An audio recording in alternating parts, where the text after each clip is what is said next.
Hello viewers, আপনারা দেখছেন পথের সাথী ইউটিউব চ্যানেল। আমি আপনাদের সঙ্গে চিরঞ্জিত। আজকের আমি নিয়ে এসেছি আমাদের এই বাগানে। দেখতে পাচ্ছেন সবাই এই বাগানের দৃশ্যটা খুবই সুন্দর, অপূর্ব।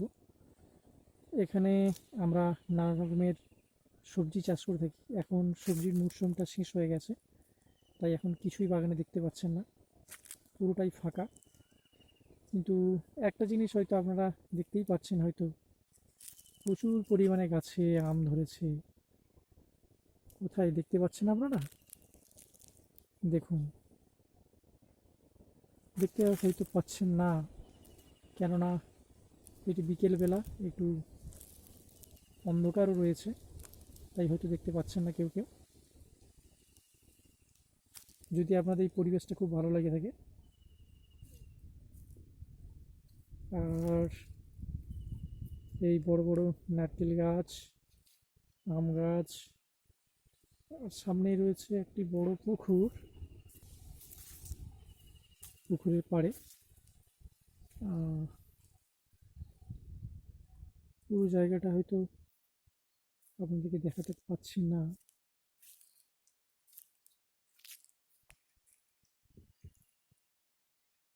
এই একটি গাছ, লেবু গাছ।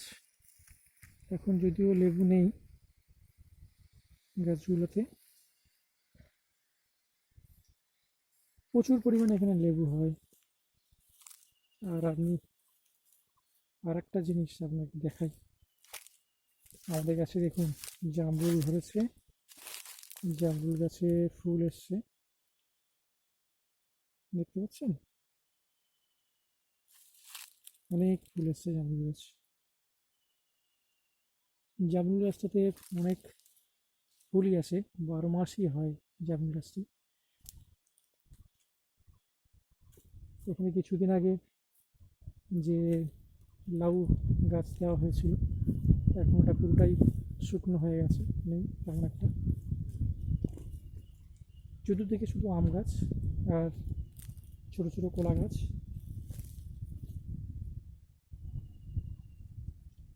যদিও কলা এখন নেই, থাকলে দেখতে পেতেন অবশ্যই।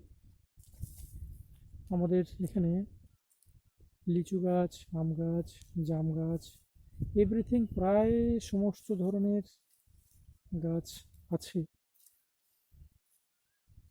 আর আজকের বিকেলবেলা তেমন ভালো লাগছিল না, তাই বাগানের দিকে একটু বেড়াতে এলাম।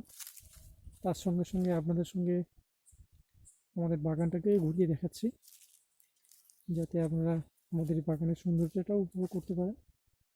আর মাঝে মাঝে তো পাখির কুঞ্জন আওয়াজ আমাদের কানে ভেসে আসছে, যদি সেগুলোকে আপনাকে দেখাতে পারবো না, কেননা তারা তো আর ক্ষণস্থায়ী, তারা উড়ে চলে গেছে।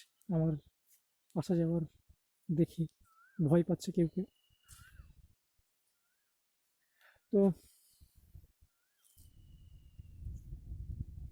কেমন লাগছে জানাবেন আমাদের বাগানটা, কমেন্টস করবেন যদি এই বাগানটা ভালো লাগে।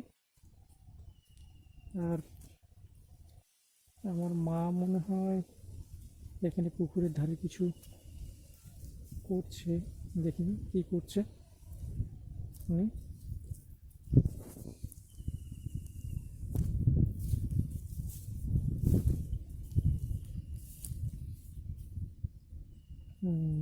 ঘাস তুলছে, ঘাস তুলছেন।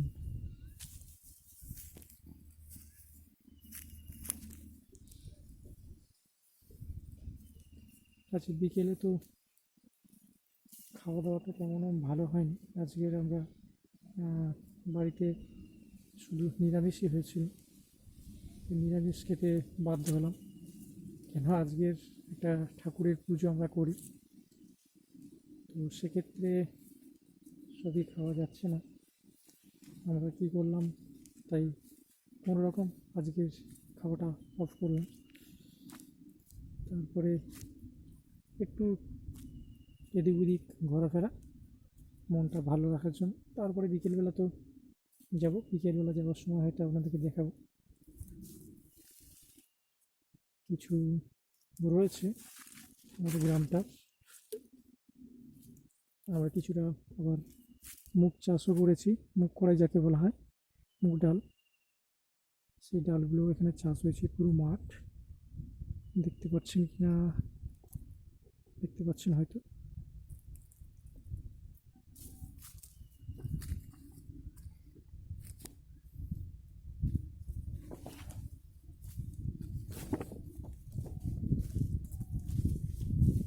আর একটা জিনিস দেখাই, আমরা নতুন জিনিস একটা চাষ করেছি এবারে, সেটি হলো ভুট্টা। ভুট্টা গাছ দেখতে পাবেন, এই ভুট্টাগুলো ধরেছে গাছে, কিছুদিন পরে পেকে যাবে। আমরা ভুট্টা সেই যেমন আমরা ভেজে খাই, খেতে পারবো। খুব সুন্দর ভুট্টা গাছগুলো।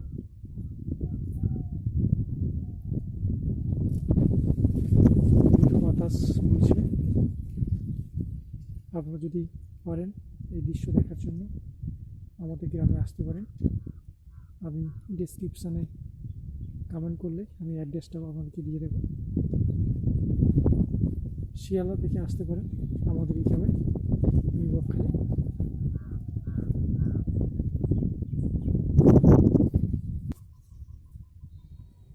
এইটি দেখতে পাচ্ছেন, আজ আপনাদেরকে আমার বাড়িটা ঘুরিয়ে ঘুরিয়ে দেখাবো। এটাই আমার বাড়ি। বাড়ির চতুর্দিকে গাছ গাছালি ভর্তি, আর সামনে প্রচুর খালি ফাঁকা মাঠ। এই মাঠেতে চাষ করা হয়। সামনে দূরে যে দেখতে পাচ্ছেন খড়ের যে অংশগুলি, ওগুলো হচ্ছে পানের বাগান, যে আমরা যে পান খাই তার বাগান এগুলো। আর এই দূরে যে অংশটি দেখতে পাচ্ছেন, এটা খেজুর গাছ। এখন খেজুরের মরশুম, তাই গাছে প্রচুর পরিমাণে খেজুরও ধরেছে।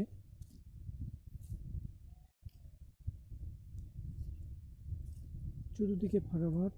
আমি রাস্তায় বেরিয়েছি একটু, আজকের খাওয়ার পরে কিছুটা সময় হাঁটার জন্য। এখন বাজে বিকেল 4টে, তাই আপনাদের সঙ্গে আমিও একটু ঘুরতে বেরিয়েছি।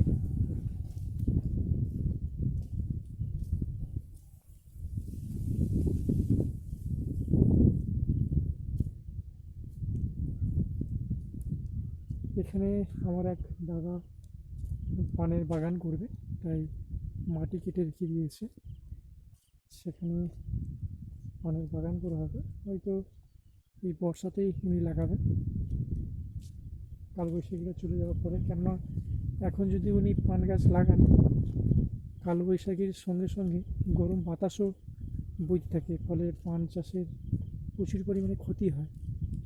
তাই উনি এখন লাগাবেন না, বর্ষা হওয়ার সঙ্গে সঙ্গে উনি হয়তো চাষ করবেন, এবং সেই ফসলটা সবথেকে বেশি শীতে লাভবান হবে।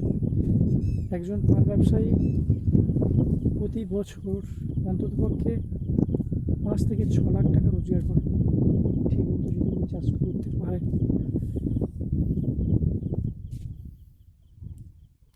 পুরো চতুর্দিকে শুধু সবুজ আর সবুজ।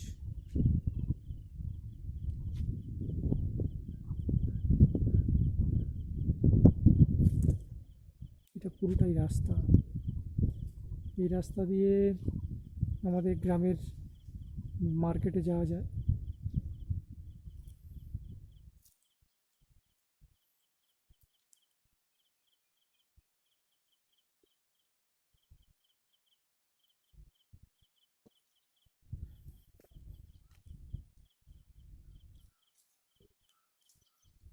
ঘন সবুজ। আমাদের শহরের কিছু মানুষরা হয়তো এত সবুজের সমাহার দেখতে পান না, কিন্তু আমাদের এখানে প্রচুর পরিমাণে গাছ। এই গাছটা আমফানে বছর পড়ে গেছে, যার ফলে আমাদের এখানে আমফানে প্রচুর পরিমাণে ক্ষতি হয়েছিল। কিন্তু যে সমস্ত ব্যক্তিরা খুব গরিব, তাদের প্রচুর পরিমাণে ক্ষতি হয়েছে, কিন্তু এখনও পর্যন্ত রিপেয়ারিং করে উঠতে পারেনি। আমাদেরও কিছুটা নষ্ট হয়েছিল। আমাদের বাড়ির যে অ্যাসবেস্টসের ছাদ ওটি উড়ে চলে গেছে। তো আমরা জাস্ট রিপেয়ারিং করেছি, বাবা, আমি আর আমার ভাই মিলে।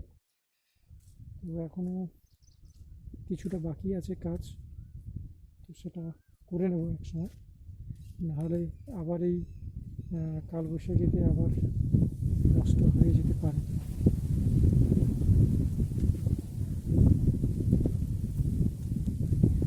গাছের পাতাগুলো দেখে নড়ছে দেখে বুঝতে পারছেন কেমন প্রচুর পরিমাণে হাওয়া দিচ্ছে। আর আপনাদের সঙ্গে আমরা আড্ডা দিচ্ছি এই রাস্তায় বেড়াতে বেড়াতে, আর সঙ্গে সঙ্গে আপনাদেরকে কিছুটা তুলে ধরার চেষ্টা করছি আমাদের বাড়ির আশেপাশের যে প্রকৃতির সৌন্দর্য।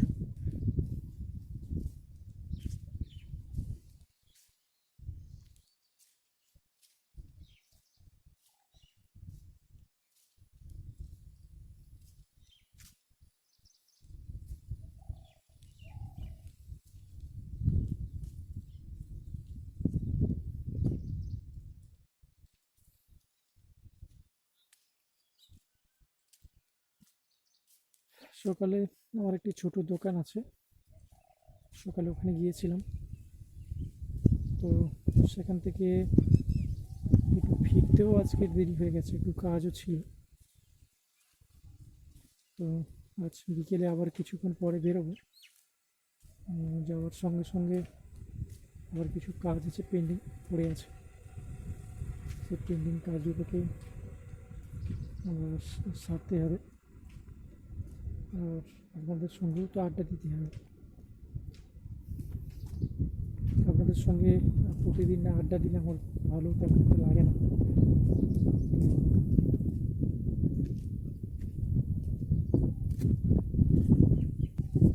আমার বাড়ির পাশে একটা দিদিদের এই বাড়ি তৈরি হচ্ছে, আর ওখানে এনাদের বাড়ি উড়ে গেছিলো। তো এনারা আজকের কয়েকদিন ধরে বাড়িটা তৈরি করছে।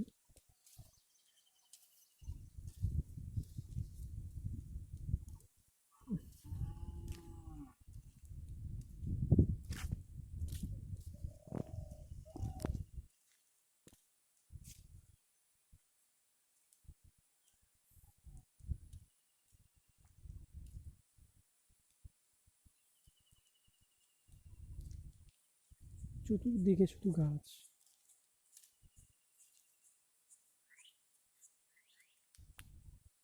ওই দূরে আমার বাবা দাঁড়িয়ে রয়েছে।